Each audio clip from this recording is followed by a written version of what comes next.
and you're very radical in the way you eliminate, but that's your job and it has worked, companies not to invest in. You say, well, too small, too cyclical, not strong enough, don't pay dividends, whatever. And in the end, as you read this, you wonder, well, how many companies can there be out there? And you actually admit there may not be that many. You don't need that many.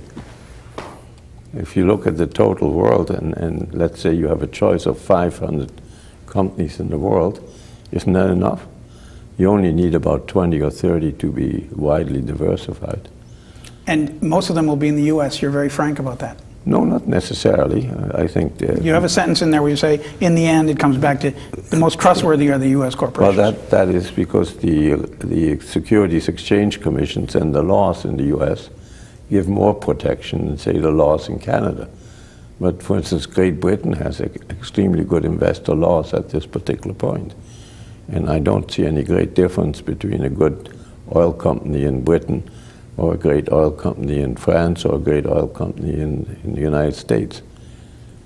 I do believe today that you should invest internationally, that you cannot just rely on one market. But there are a great number of companies. They may be headquartered in the United States, they may be headquartered somewhere else. As long as they're headquartered in an area which has investor protection laws of some kind, I'm interested. But if they're in China, I'm not particularly interested because there are no laws. If they're in Russia, they can be stolen tomorrow morning. If they're in Venezuela, they probably will be stolen tomorrow morning. And that begs the question, why would anybody bother? But people do with billions. People bother because people buy things when everything is wonderful. When a stock has a perfect record, that's when people buy it, even though it's expensive, because people always believe that the same thing will continue, but it doesn't. And in the case of real estate, you're not, as you told me before the interview, you're not against it. You don't do it in the firm, but you've done it personally. But as regards a house, a home, you're a bit of a, I won't say a skeptic, but you point out to people that if it did appreciate that much, nobody could afford, if it was such a great investment, nobody could afford houses and lodging anymore. The average house has to be tied to the increase in the productivity of people and inflation. I mean, it can't be much more than that. Therefore, when people stare at their house in awe and say, wow, I've tripled my value in the past 10 years, I could never have done that in the market, is that a silly point of view? Not necessarily, because it's also location, location, location. I mean, if you, for instance, go and look in the interior of British Columbia, where they have a beetle which is eating up the trees, those houses are going to be worth less. Mm-hmm.